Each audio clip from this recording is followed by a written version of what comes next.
Did you hear what happened in McKinney, Texas? You should pay attention. My name is Charles Blaine, and this is Texas Tomorrow.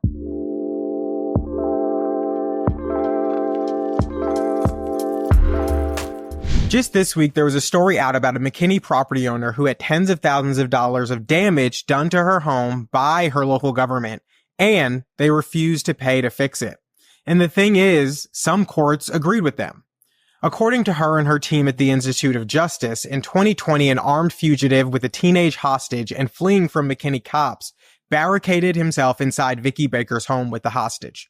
Her daughter, who was at the house at the time, fled and called police. So when the SWAT team arrived, they stormed the home. And I mean, they damaged it. Tear gas, they bust down doors, broke windows, and at one point even drove an armored vehicle over the fences. So when Vicky sought to get compensated for the damage, which she estimated to be about $50,000, first her insurance refused to cover it because it was caused by government, and then the city claimed immunity. Should the government be able to destroy an innocent person's property in order to accomplish a public good? Most of us would say not without rightful compensation, so what kind of elected officials are we putting into office who would argue otherwise? Worse yet, who would vote to spend city time and resources to challenge a court ruling that ruled that they must pay her? But this isn't a unique or a singular occurrence. The circumstances might be, but it happens many different ways, many different places. Like 2 homes in Harris County were damaged by a water tank explosion over the summer. The homeowners, of course, sought compensation.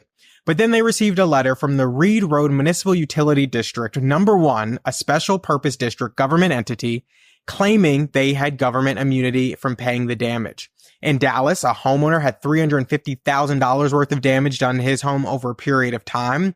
The water pipeline behind his home broke on 3 separate occasions, and while the city fixed it each time, it left damage to his home. The owner told a local outlet that because of the fixes, he was left with no retirement savings, liquidated everything, was in credit card debt, and was facing foreclosure. These are some of the craziest examples, the ones that we've heard of, but there are ones happening every day that we don't, which leads us to these bigger ones. Usually I tell you to watch your city council or county government, see what they're doing, but these are harder to see. So if you're interested in trying to find out what your city is doing in this area, go file a records request under the Texas Public Information Act for all of the claims of immunity they denied for any given period of time. You can go back and check out one of my videos about public records on how to do it, but simply send in a request to your local government's public information officer, ask for the list, or ask them to direct you to who to ask for that list, and you might be surprised by what you find. Thanks for tuning in to this week's episode of Texas Tomorrow. Please like, share, comment, and if there's an issue going on in your neighborhood that you'd like us to talk about, please let us know.